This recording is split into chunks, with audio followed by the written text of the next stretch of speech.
Welcome, guys, to We Don't Know Ball. We've been out for the past couple of weeks for the football side of things because obviously the Super Bowl happened, and you guys saw me. The Hawks did win, but now off season time for football has begun, and basically, with the reports coming out today, with some of the tags that are going to be out, we are going to be talking about some of these tags, more of the higher names, as well as bringing you, because we just brought our basketball list. We're going to talk about our quarterbacks going into the off season. But before we get into that today, Retro and Justin, how are we doing? So happy to be recording a football episode again. It's been a few weeks. I'm so excited. I like basketball a lot, but I love football. So I'm just happy to be back doing football stuff. Justin, I love doing the podcast, but I hate hearing Retro's bias. So I've never been biased. You've never been wrong, right? No. Yeah. Top quote. Yeah. Top quote. Just never been wrong. Guest for football, Just early. Never been wrong. Just early. Jules, can we Holy get a guest? Chantel glaze. Maybe. Yeah. Maybe we'll think about it. So Retro. Where do you kind of want to start off with these releasings or projected releasings and tags? Where do you want to start first? I guess we can start with David Montgomery because that's kind of like the earliest thing. So David Montgomery was traded to the Texans for a 4th-round pick, a 7th-round pick, and Juice Scruggs, who's one of their O-linemen. So just to kind of like set it off, I think as far as this is concerned, I think that I'll focus on the Lions first. This is not going to be good for the Lions. Like, I get you got a 4th and 7th and you got an O-lineman. I don't really think you need an O-lineman. I think they're probably fine there, and I would have asked for a 3rd. I think a 4th and a 7th kind of undersells him a little bit. But the main thing is, all three of us on the podcast have talked about this. Jahmyr Gibbs was showing serious consistency problems in the latter half of last season. He was very weak on and then 2 or 3 weeks off and then back on. And David Montgomery was helping to shield him from that criticism because David Montgomery would step in and he would help take the lion's share of the carries, and he could do that while Jahmyr Gibbs was, not being great. So now Jahmyr Gibbs has no shield. So Jahmyr Gibbs got to be your tailback, and he's got to be your inside back. He's got to be your everything back. And I don't know what that's going to look like, but I know that's going to hurt their run game significantly. So I would not have made this trade if I was the Lions. As far as the Texans are concerned, and Jules and I kind of talked about this, this all depends on what the Texans do with David Montgomery. So my opinion is, I think that you should make David Montgomery your 95% of carries guy. He's now your only running back, like basically, functionally. Unless you want Woody Marks as like an every 10 plays type of like outside back kind of guy, fine. But David Montgomery should be getting almost all the carries. If they try to make this a Sonic and Knuckles 2.0 with Woody Marks and David Montgomery, chalk the trade. It's useless. That's basically the way I see it. So it's basically, to me, up to the Texans' management and coaching. How they use him is going to be how good it is. But hopefully it's good, because then C.J. Stroud gets a run game he can actually use, and he needs that. I'm in agreement. Like, I think this is more of just a bad trade overall because, again, like, you can say whatever you want about like David Montgomery. Again, he did shield the Jahmyr Gibbs kind of hate that obviously we put on him, but at the same time you're putting him into a situation where it's one of the worst, if not the worst, offensive line in football, and you just traded an offensive lineman for him and picks. So really you're asking David Montgomery and Woody Marks to be literally Jesus Christ incarnate and to say, hey, carry this offense and give us a run game, when obviously that's just not going to be entailed unless they draft nothing but offensive linemen, which at this point you're probably going to have to do. So to me, I like because the running back room is so weird. If this was 2021, Super Bowl contenders, dog. Yeah. Holy shit. Joe Mixon, Nick Chubb, Joe Woody Marks alone, bro. Like, you're literally. Right, and that's great. And you have David Montgomery as like a supplement back for situations, and cool, that's great.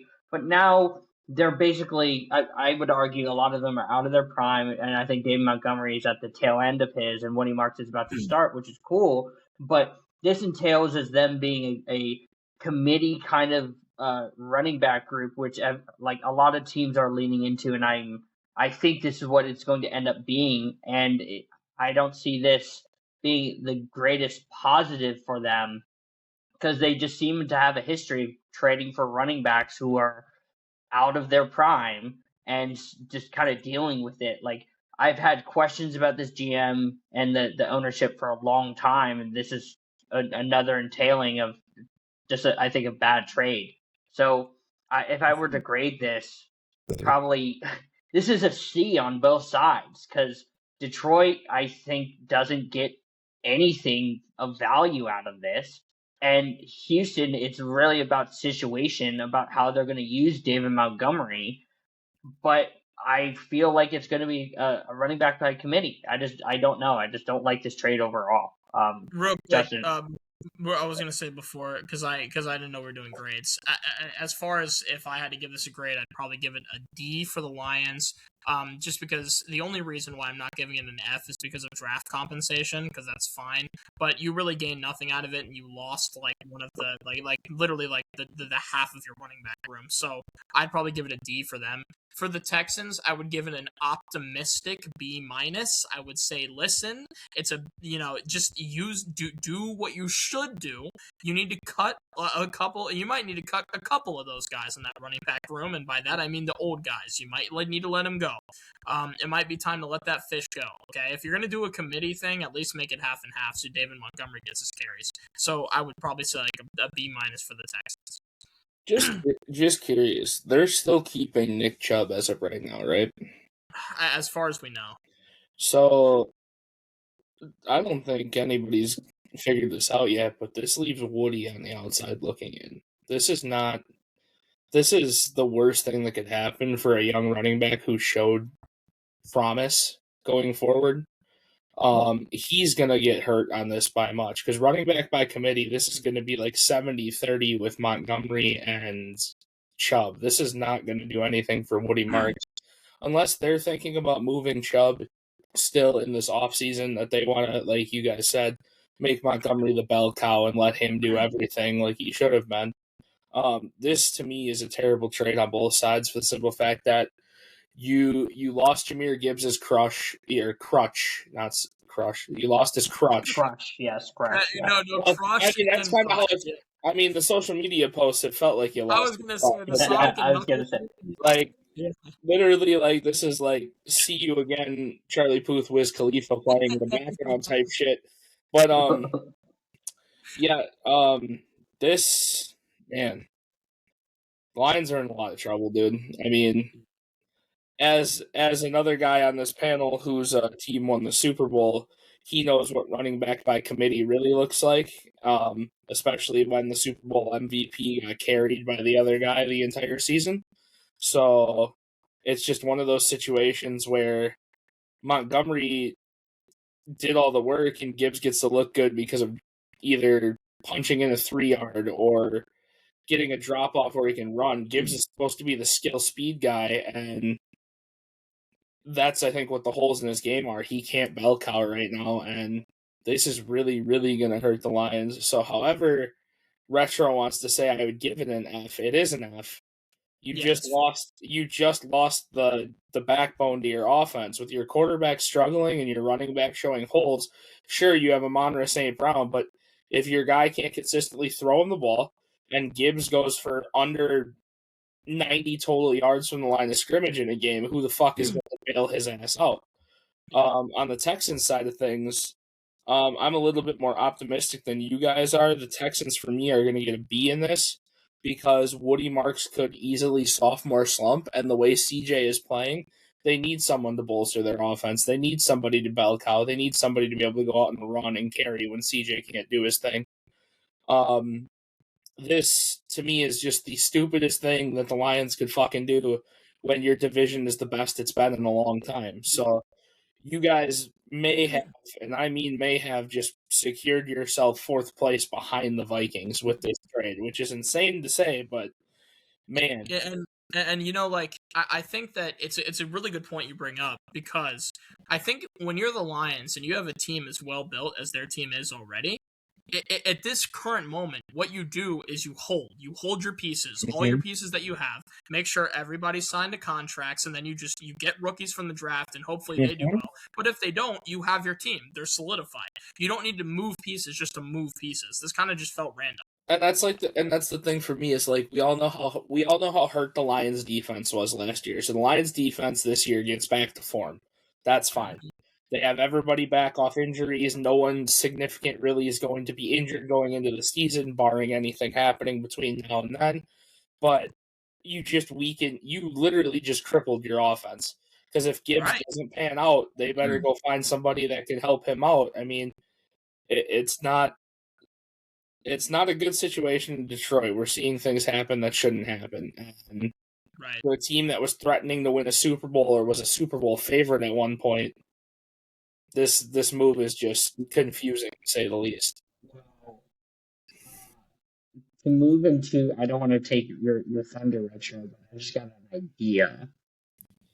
What's up? So, talking about the Super Bowl MVP not getting franchise tagged and he's going to walk from my team. I'm in the minority of this, and I've talked to the guys about this. I am perfectly fine with K9 walking. Like, I do understand. Oh. I do understand that he is a great value, and he is a good young back. He probably could be the dynamic duo with Gibbs if they sign him. Yeah. That's great. If Detroit does this, it's an A+ trade, sure. But I agree with that.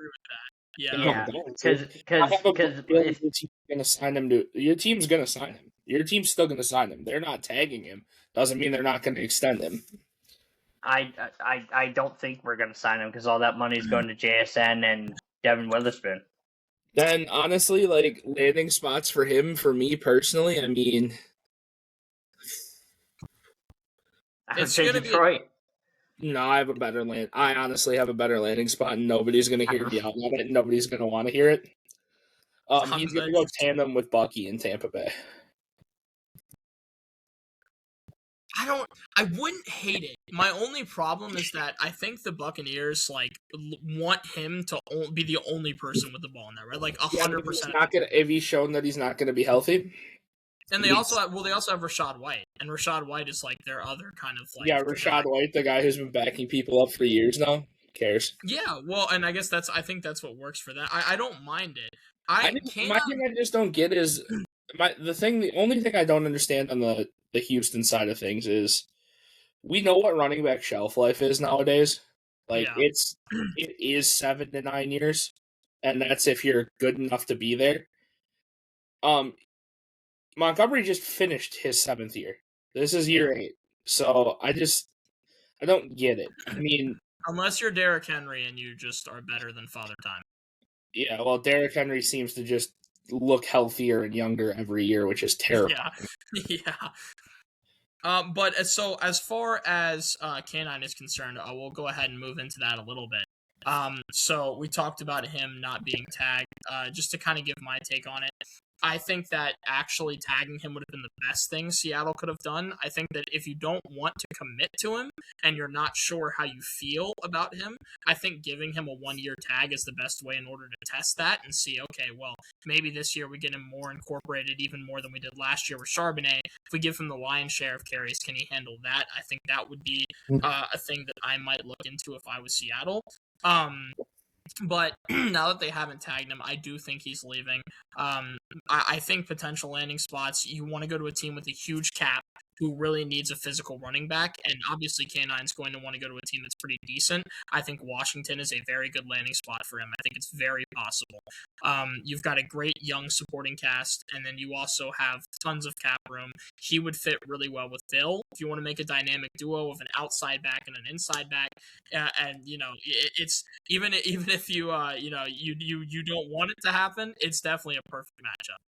So how far is he in your fucking gullet? Like this deep? I'm just being honest. I think it would be a really good tandem. So I would say that could be a landing spot. I would say other places you could see him. Maybe the Patriots. The Patriots have a ton of cap room. And they Fuck and no. again, well, and again, you want to compare. You want to pair an outside back with an inside back. Travion and Canine would be like a really good pairing.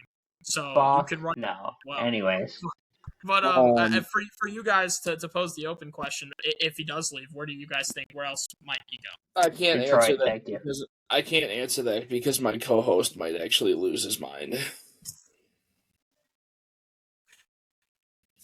Justin, go ahead. So I think he stays in the division. He goes to Arizona. I think he goes to St. Louis, or I think he becomes a Ram. I'm not even joking. Oh my God! Go fuck yourself. Anyways, next topic. Next topic. I told you. Next topic. Maybe. All right. Holy fucking shit! You hate the sea chickens. Here's the other landing spot for him. This team has 2 dog shit running backs and a dog shit about to be sophomore year quarterback, and their team just proved that they can compete in the hardest division in football. So if you give them a run game, they might actually be able to hang. I'm talking about Minnesota. Yeah, but I feel like Aaron Jones is already like the inside back. Is already dog shit, yeah. Because him and Jordan Matson actually move people. Right? I disagree. I think Aaron Jones. Yeah, that Aaron moves Jones sucks. I'm Aaron a Jones lot sucks. Jones than you guys are. Sucks. Yeah. So yeah, we'll on have 9 and K9 back to back. There you go. All right. Yeah, we might just end the episode now. Jesus. Moving on from the 9-9 duo, Trey Hendrickson has announced now that he's leaving the Bengals after they failed to tag him. So just to go ahead and give my take on this, this is giving me really gnarly deja vu from last year when they weren't going to sign him. So yeah, the way that I see it, because last year they decided to give him that 1-year contract. I think that was the farewell contract, and now they're like, yeah, you just go ahead. And I think this time he's gone. I think it's a bad move for the Bengals. I think every move that the Bengals make is bad, but this one especially. I feel like, again, the T. Higgins contract was such a bad idea. Because I think Trey Hendrickson actually does deserve the money. I think he's like the best piece in your defense by far. He's an amazing sack guy. Like that's like his big thing, and he's great at it. I think he's one of the best edges in the league. As far as where he might go, I have that one. Yeah, well, so real quick, I'll just say places where I think he will go. Unironically, this time he's going to, I think, go to Washington. They need an edge desperately. They said they're going to make. Stop thinking your team has appeal. Stop thinking your team has appeal. My team has tons of appeal. Of course, my team has massive. appeal. You have the appeal of any second you can get injured because your field is dog shit. So, no, my team has appeal. We actually, it's interesting to bring that up. If you look at the NFLPA grades, Washington was a top 3 highest graded team. A lot of players want to go there. They think the ownership is great. They think that the facilities He's chasing a championship, not a rebuild. Yes, he's chasing a championship. We were just in the NFC Championship game, and I think Trey Hendrickson will see really? that. That was almost a year and a half ago now. Yeah, so I think Trey Hendrickson will see anyway, to potential landing spots where this dude will actually go play football. Like Washington, yes. No, not a shot. You're close. You're in the right conference. That's a good start. He's not going to go to the Cowboys. He won't go to the Eagles because they don't have the room. Yep. Keep going. Come on. You might hit the team I'm thinking of on the way down. Keep going. He won't go to the Giants because they don't need him. I named all 3 other teams in the division. That's good. I said conference, you dumb. That's good ears. You said division, not conference. You said conference. I said conference. Never did the division word come out of my mouth. Anyway. Okay. This certain team that tried to target one of the top edge rushers after he's unhappy with his own franchise because they are actual dog shit. This certain team will not land Max Crosby. Therefore, they will be able to land another edge rusher to pair with the superstar they traded for this year. Trey Hendrickson, in my opinion, personally, will be a Packer, and he will pair with Micah and that defense, and they will get better that way. That is my thought behind it. That is the one hope I will give Green Bay this year, is that they add the second edge rusher and edge protector, and that will bolster the defense the way that defense needs to be done, because Micah can't force tackles to everybody forever, So if you have Trey on the other side, you're basically forcing, here, try to run outside, I dare you. Yeah, I mean, it's probably As not far all as about. Cincinnati goes, with this not signing, I guess is the way to put it. Trade Joe Burrow, please. Save the greatest quarterback in football from your franchise. I beg of you. This I'm the is second. this I is definitely. this is just getting hard to watch now. You are paying T. Higgins number one money when you know damn well he's not the number one. He is good enough to be a number one on certain teams, but he's not the number one. As long as Jamar Chase exists, T. Higgins will be a number two. This is just I can't stand watching this. This is horrible. Your franchise, you're lucky you play in the same division. Now I said division retro of the Browns because you guys would be a dead last division rider if it weren't for Joe Burrow and Jamar Chase. And you're overpaying players that don't need these contracts. And I'm done with it. This non signing of a player for me gets an F minus. If I were to give my takes, I think the two teams that should be thinking about Trey are just looking at salary caps right now. I would say either the Chargers or the Bucks. To be honest, like if the Bucks can switch their stuff around and try to become this defensive minded team, um, who have the pieces, like they can do that. But with the Chargers, who are definitely in a way better spot and trying to win now, with KC being hindered for the moment, and their only competition is really the Broncos. I say why not? And you go and pair him with Khalil Mack, and you go and try to make that defense just absurd and go for it. You know what I He's mean? either, like I said, he's either getting paired. I think he's getting paired with Micah, or they're going to go pair him with Roquan in Baltimore. Those are the two places I can see him going. I think ultimately he could probably go a lot of places. I think there's a lot of teams that would kill That would for just get an elite edge rusher and contain man. Yeah, that's probably high on everybody's list. Yeah, and that's the thing. I Yeah. feel like a lot of teams, even if you already have one elite edge rusher, like the prospect of having two is definitely like so tantalizing. You probably wouldn't want to give it up. So I imagine it'll probably kind of be dealer's choice. Like I think Trey Hendrickson will kind of just be able to shuffle. He can through, go to any team he wants to, and that's the basically. scariest thing because teams that were in the postseason and thriving on defense can always add another guy. For fuck's sake, he could go to Seattle. Like that's just Could go to Kansas City. he could go to he can literally go anywhere and just be like, yeah, well, I'm trying to win a championship before I go out the door.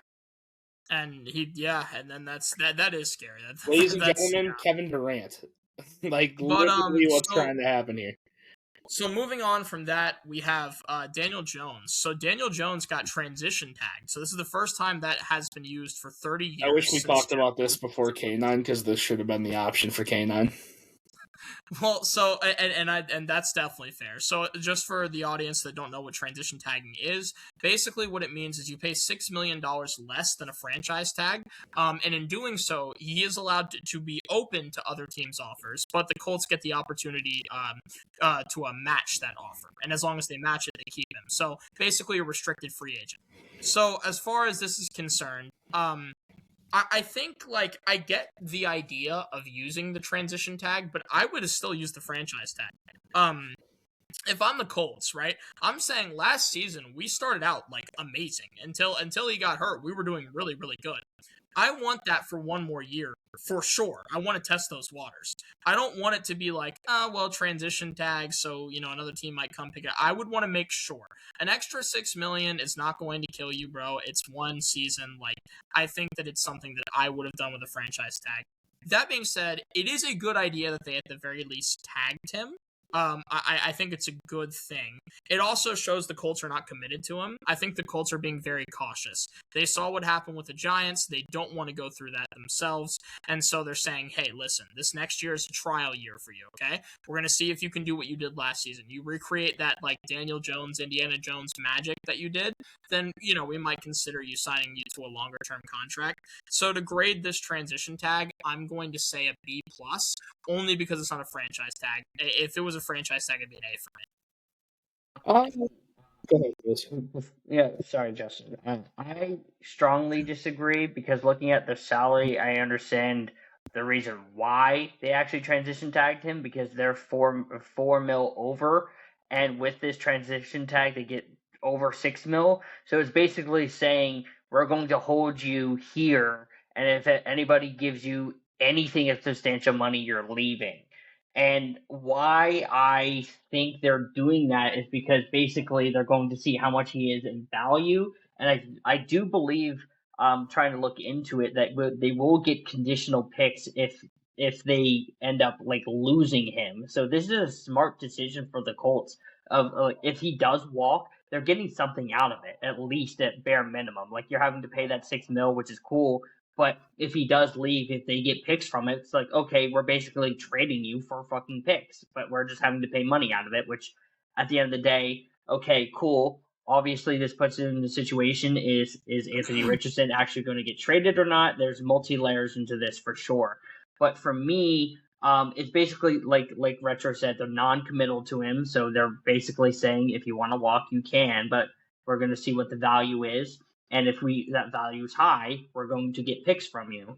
And that's a win-win because in basically where the Colts are still having to say, oh yeah, Philip Rivers, you want to play ball? Let's come back. You know what I mean? So they're in a state where they need a franchise QB. They've been waiting for that since Andrew Luck, and at this point, if Daniel Jones walks and they have Anthony Richardson, you know you're going to go 4-12, and you're going to go get a QB in 2027. So, and plus you get draft picks this year to compensate for Daniel Jones leaving. So to me, I I think this is almost like an A+. This is a 200 IQ kind of thing. It's very, very multi-layered. I like what I never believed I would say this, but I think the Colts are very, very smart with what they're doing because if Daniel Jones leaves, then okay, we're bad, and I don't think the Colts were really thinking that they're going to be good with him. I know the start really was well, but if you go and look into it, Daniel Jones was senior check down this year and relied on Jonathan Taylor, and Jonathan Taylor has been fantastic. So okay, you have Jonathan Taylor, got a couple other pieces. You got Tyler Warren. You got good young core. And then you can sign a rookie QB next year's draft, who's going to be a deep QB draft, and you have a whole bunch of guys with at least 2 more years of Jonathan Taylor, and you can try to make a run. I like this a lot. Yeah, I mean, Jules basically took the words out of my mouth. This is literally goading the rest of the league to show how much value Daniel Jones has in other people's eyes and who values him. However, if I'm the Colts, I'm going to do this the evil way. I'm going to see what every offer that comes in for Daniel Jones is. I'm going to sign him for whatever offer it is. Whatever it is, I'm matching every offer. And here's why. Because as soon as I match that offer, oh, you're interested in this guy? Well, what are you willing to give me? So they can take this value. This is literally an appraisal. That should be called the appraisal tag, to be honest. You're getting an appraisal from other teams that are interested bidders on this guy, and you're gonna see, oh, you like him this much? This is how much you're willing to pay for him? Well, I'm gonna pay for him, but then I'm gonna trade him to you and see what you'll actually give up for him. This is what the Bucks were doing with Giannis at the trade deadline. This is what the Colts are doing with Daniel Jones. And if Daniel Jones is not Giannis, we all understand that. But it's sure? literally the same thing. We don't know, right? We don't know. But it is it's window shopping. Yeah, it's window shopping. Hey, according to Giannis's kids, he's just another guy. Because who's that tall guy over there? That's true. Literally. I think this is a 200 IQ move. Jules, I couldn't agree more. That's about the most wavelengthy we could have been on this. This is literally letting the rest of the league tell you how valuable your quarterback is. And just to go ahead and pose one more question as far as this is concerned, if he were to leave, what teams do you guys think would offer him like a contract? Because I was talking to Jules about this, and I thought it would be very funny. We're about to get to him. But now that Kyler Murray has been released from the Cardinals, what if the Cardinals said, "Hey Colts, we're kind of in the market for a quarterback"? Yeah, that's an option. I have 2 others that are going to be interesting to talk about. The first one is Oakland. Yeah. You're getting I don't mind that. You're getting Mendoza. You're going to see what Mendoza can do. And Daniel Jones has played with some pretty good coaches, some pretty good players. He isn't exactly like that elite level talent, but I'm sure he could pass on some knowledge to a young kid who's just starting out his career. The second one for me is the Miami Dolphins, because they don't have anybody that can throw a football to save their life. True. But they sure as hell have a bunch of shit that you can trade for that they are willing to unload, as we saw this year. So they're hitting full rebuild, and if they want to use Daniel Jones as a transitional quarterback until they actually have somebody, that could be a pretty good option. So, well, and actually, I think the Dolphins is even better than you think, because something interesting about that team is it's very eerily similar to this Colts situation in that you've got a running back who has the ability to carry a lot of the offensive load. You've got a receiving core in Jalen Waddle and Tyreek Hill that can certainly better receiving core than Indiana had, for sure.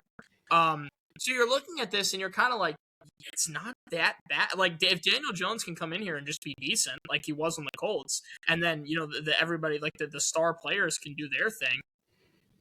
I mean, you never really know. My third team, my honorable mention team for where he could end up. We're going to talk about, I hope we talk about a certain swagalicious quarterback not being signed to hit back to his team. But if Michael Penix continues to struggle, Atlanta's going to need somebody at the helm of their team. And to pair him with Bijan and their receiving core, along with the re-emerging superstar Kyle Pitts, that could also be another interesting fit for Daniel Jones. Best.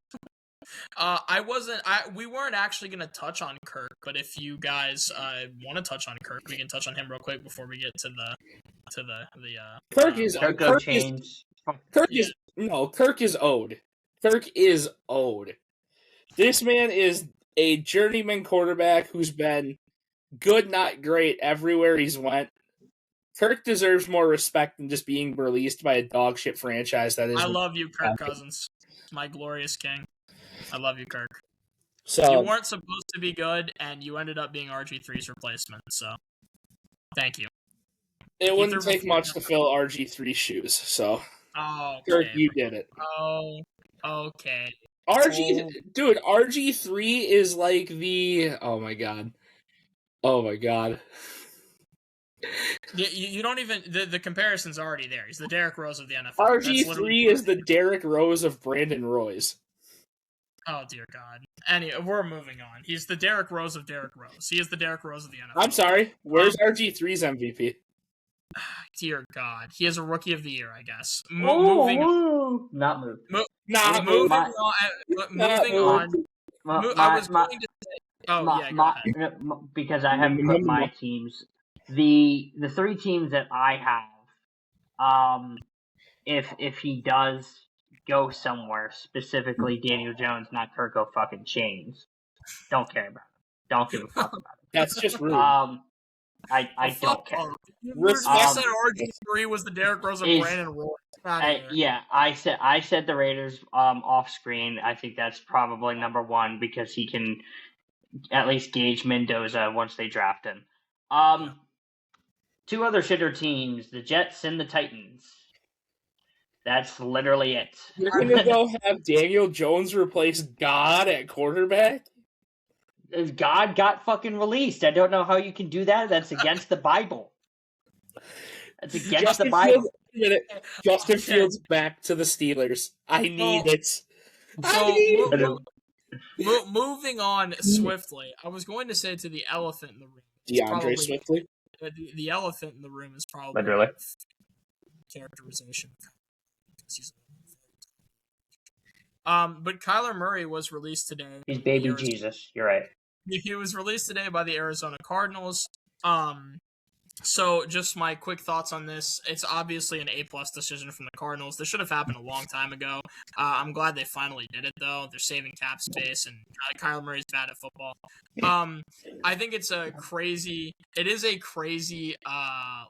word on the street is FaZe Clan has just contacted Kyler Murray. No, I was going to say, it is a crazy story that a gaming addiction has ruined a quarterback this bad. However, That being said, the Oakland Athletics still own the rights to Kyler Murray, and I think that if Kyler Murray would like Fuck to yeah. pursue, Hell yeah, fuck yeah. if he would like No, why? Dude, different, hold on. Let me double down on that. As bad as Russell Wilson has been, Russell Wilson should be a Yankee. listen, if Kyler Murray would like to pursue other options in sports as still a young guy with a bright Could you future, imagine if he got an invite to spring training since they you started? know what a I'm week saying? ago? Listen, bro. Let Kyler go out. He was a first round pick, very high prospect in the baseball world. Let him go out there for spring training. And his size doesn't matter in baseball. Exactly, yeah, and I think this proves what people have been saying for 7 years, which is that he chose the wrong sport. He could have made big money playing baseball, probably bigger than he could have made in the NFL. I get he got good money here, but in baseball, for the stars of that league, you're getting paid absurd. Also, money. though, let's give respect where respect is due. Shout out to the greatest Texas high school quarterback of all time, Kyler Murray. Yeah. But yeah, so as far as this is concerned, as far as landing spots, like, obviously, wherever Kyler goes, he's going to have to renegotiate his contract because, my God, no team is going to take that on. But, if he does, it's basically what Jules said, right? Could go to the Jets. You could go to, I don't know, the Raiders. Really nowhere, dude. I If he's about actually think the Athletics is his best landing spot. Now that you say it, I kind of agree with you, to be honest. like it's not even like a joke anymore. Like that might actually be the best landing spot. So from my standpoint, I hate this because now I don't have a guaranteed 2 wins against the Cardinals every fucking year because we play against them in December, and Dude, that's when COD comes out. Bro, if they get a good quarterback with how good that secondary is on their team, bro, they might actually shake their division a little bit. Like, again, because I'm looking at like everybody's like salary caps right now. Dog, again, like that Daniel Jones swap sounds funny because it's very realistic, but like outside the Colts, you everywhere you got at least a good situation or a young, like, other than the fucking Browns that are in a cap hell because Deshaun Watson's contract. We're the Cleveland Browns. But literally outside the Titans, the Raiders, and the Jets, everybody's basically secured everywhere. I mean, at best, I would not. I love Justin. I would not put him through hell of Kyler.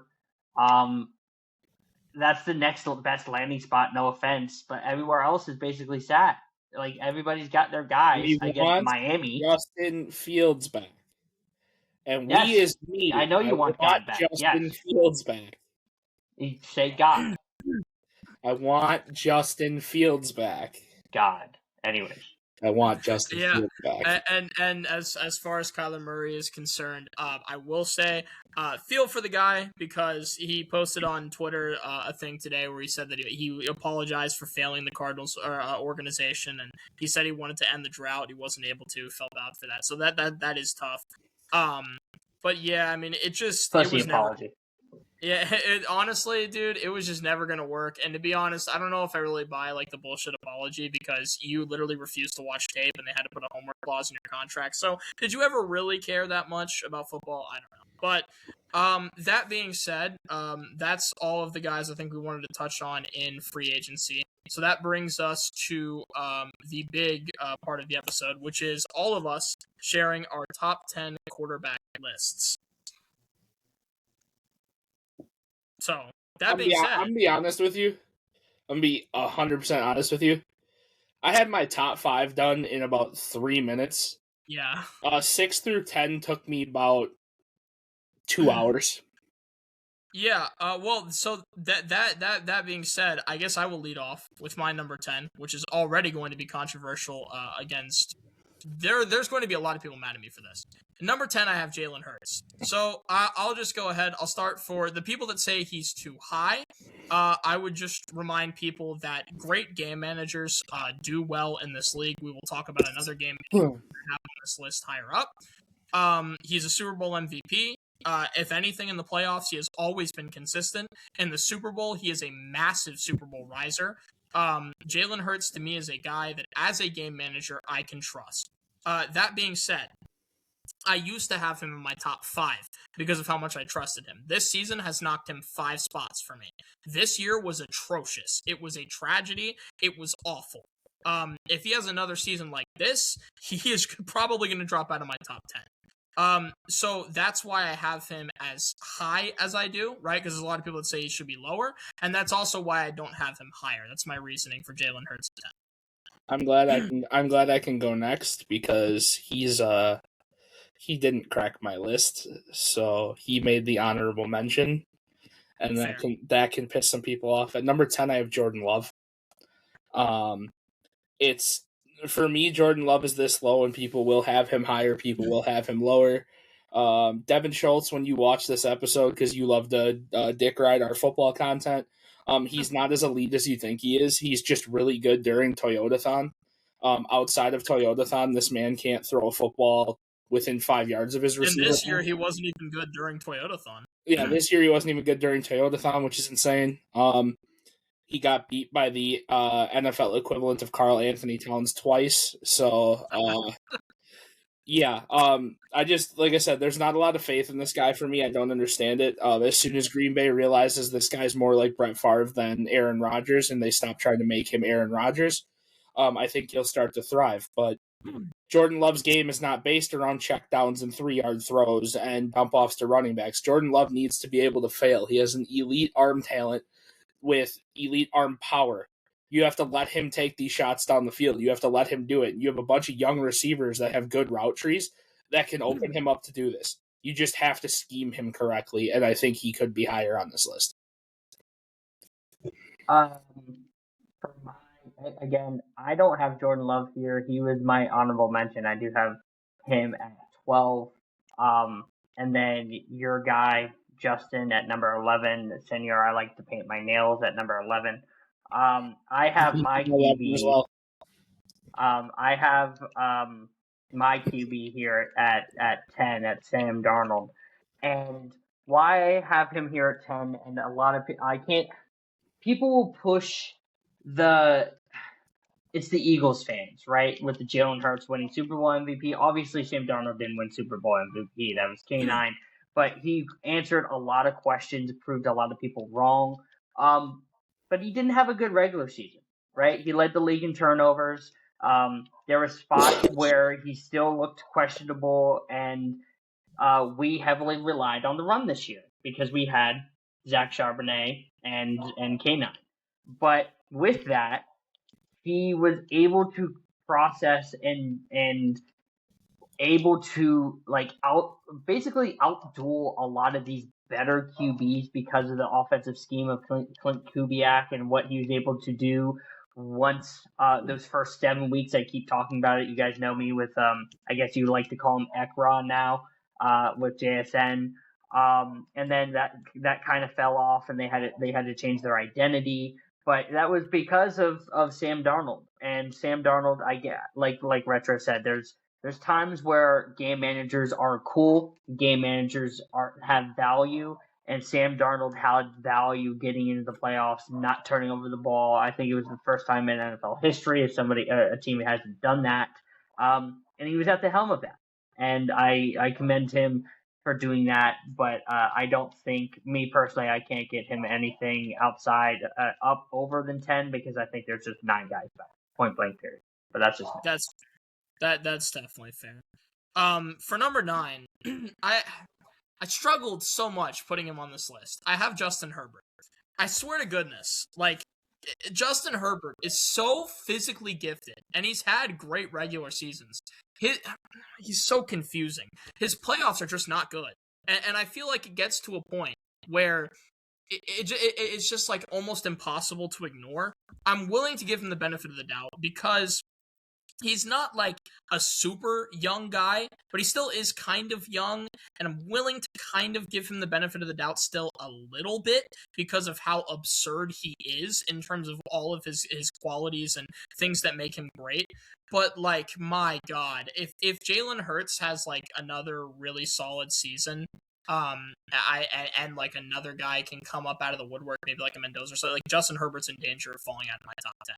And for people that have him way higher because of his physical attributes, you can't. There's a point in time where you just can't ignore the playoffs anymore, and I feel like we've almost hit that. So that's why I have him at number 9. After hearing your first two picks and Jules' first pick, I have a feeling that my list is going to just catch a lot of flack on this. Number 9, I have Baker Mayfield. Okay.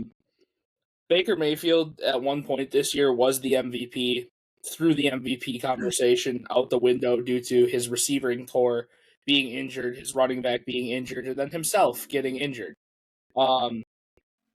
Came back, wasn't the same team by any means necessary. We saw the collapse of Tampa Bay at the end of the year due to them trying to all play through injuries or coming back from nagging injuries. Baker Mayfield, in my opinion, is still a top 10 guy. You guys can call him a merchant of circumstance or whatever you want to call it with the receivers that he has. But when this team is humming, Baker is the source of this, and they are one of the top teams in football. So for that reason alone, I have Baker in my top 10. Here's one of my hard cuts, unfortunately. Shout out to Baker. Obviously, you brought everything right. I'm in agreement.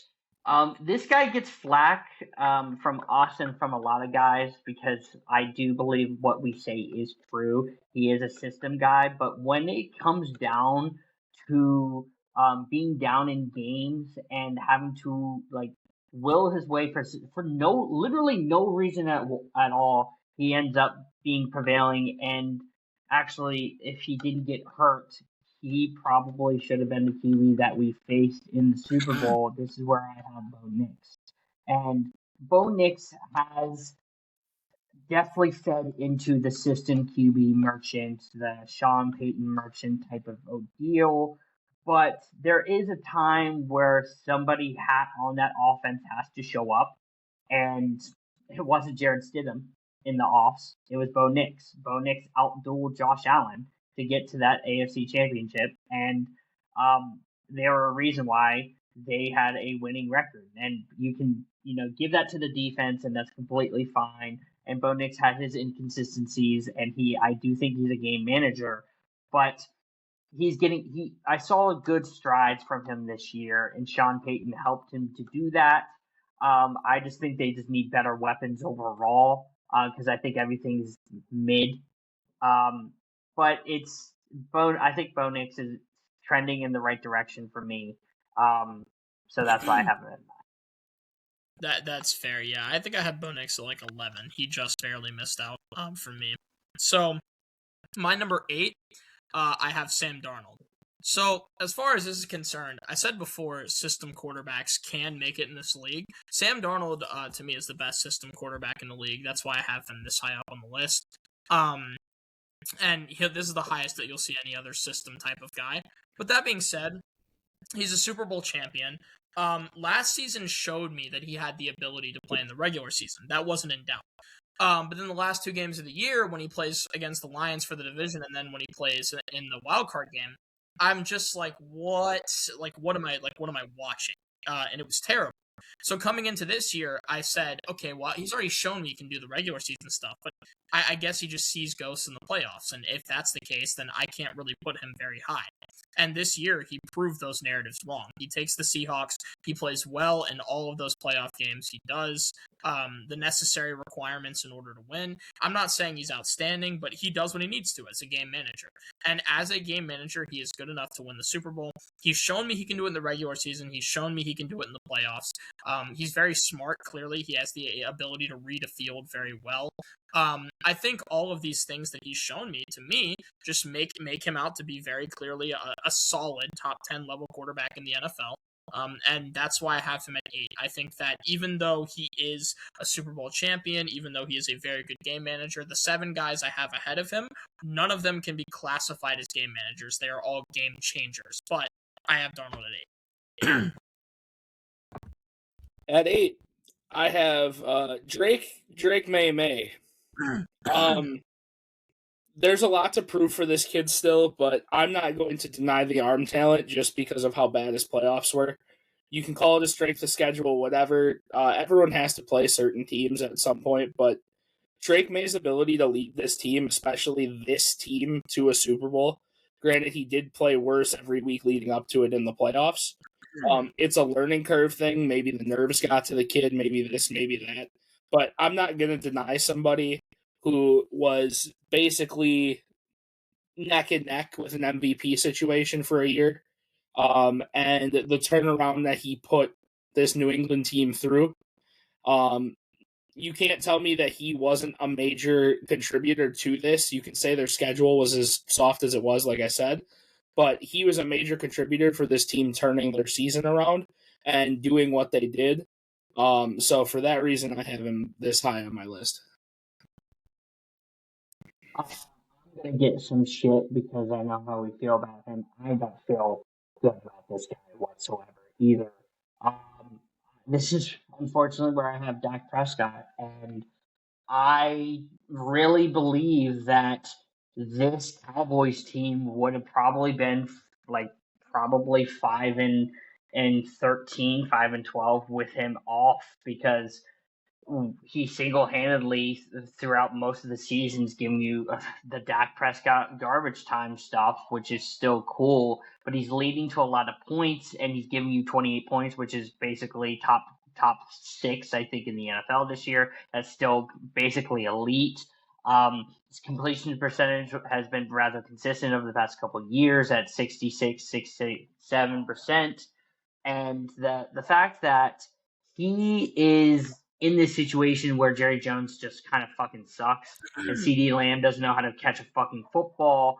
But he elevated George Pickens, right? George Pickens had that run when CD was down, and it's fantastic. So I think that he has to be here. I think he's in this weird spot where he can be a game changer, but he is ultimately a game manager. Like he is probably the best game manager that I have because everybody else I believe are better. Or everybody in front, like Retro said, are game changers. But Dak is just in this very weird spot where I value the analytics, I value all this kind of stuff, and Dak is just upper percentile in a lot of this kind of stuff in terms of DOBA, DPA, average yards per play, and all this kind of stuff.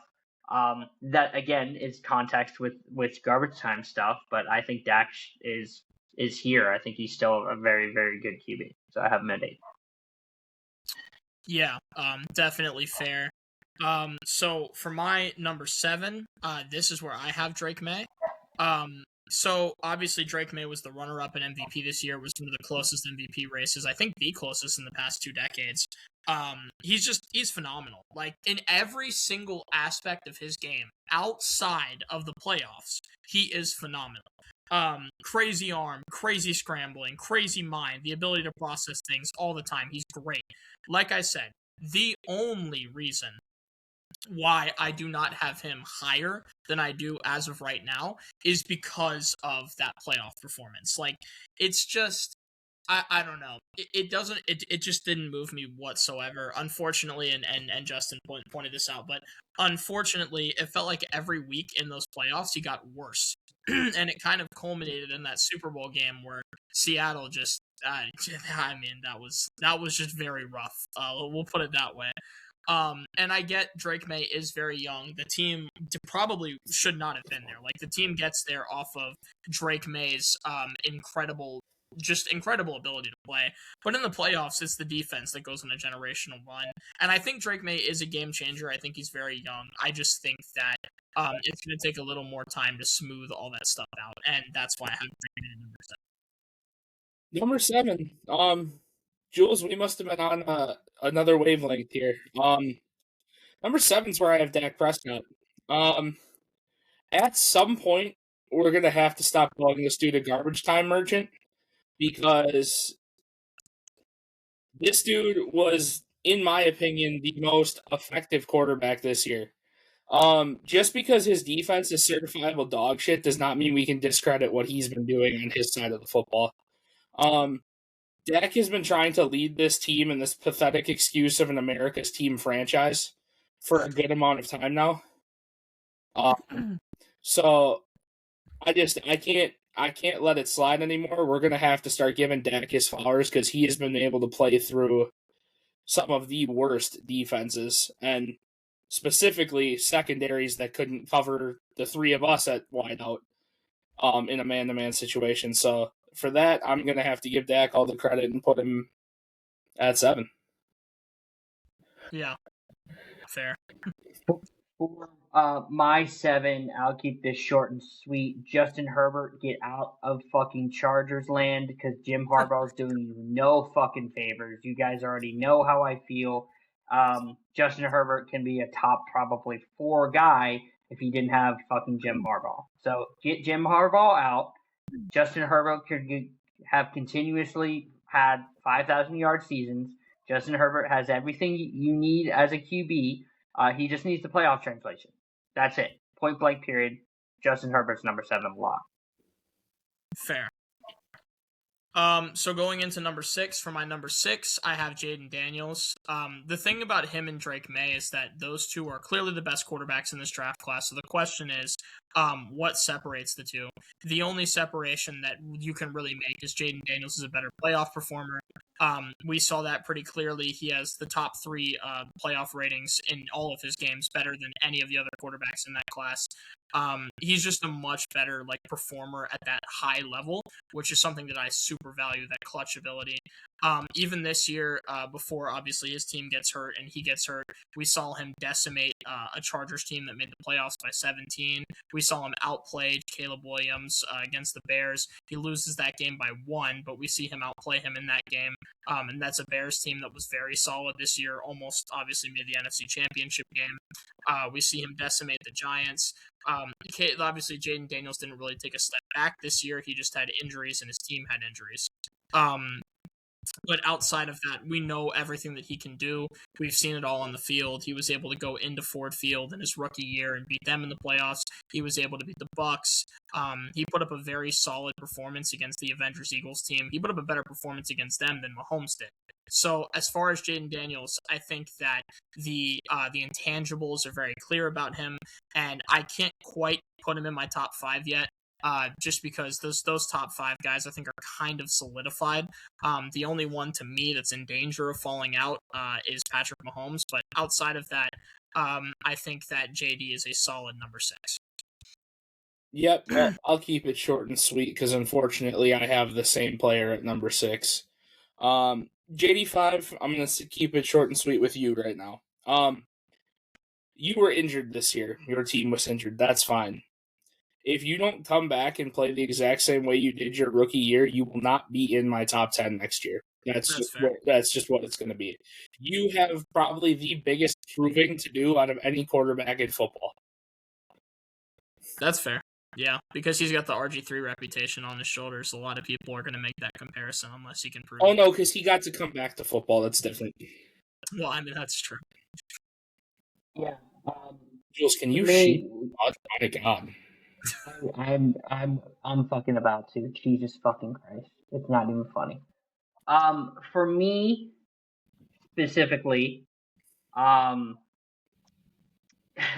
kind of fucking spoiled it. I have Mahomes at 6. He is not top 5 anymore. He is not top 5, and I've been the predicator. I've been the FC of Mahomes is out. We are done with Patrick Mahomes. We're done with him. He's just not there anymore. So, Mahomes had yet another regression year. He led the league. He led his team in rushing, I believe, at the end of the year, even when he was hurt. So, if you're talking about Lamar Jackson being a running back, Patrick Mahomes is basically a running back. He's predicated on not being able to blow over the defenses anymore. And ultimately, he's going to be back within the top 5 once he gets back healthy, once the second half of this dark magic KC dynasty comes back in, just like the Patriots were. Trust me, that's going to happen. But he's just not top 5 anymore. We're done with Patrick Mahomes. He's not going to play next year. If he does, it'll be for a game for no reason. Mahomes ain't here. Fair enough. Well, going into number 5, because I kind of already said it, my number 5 is Patrick Mahomes. This kind of feels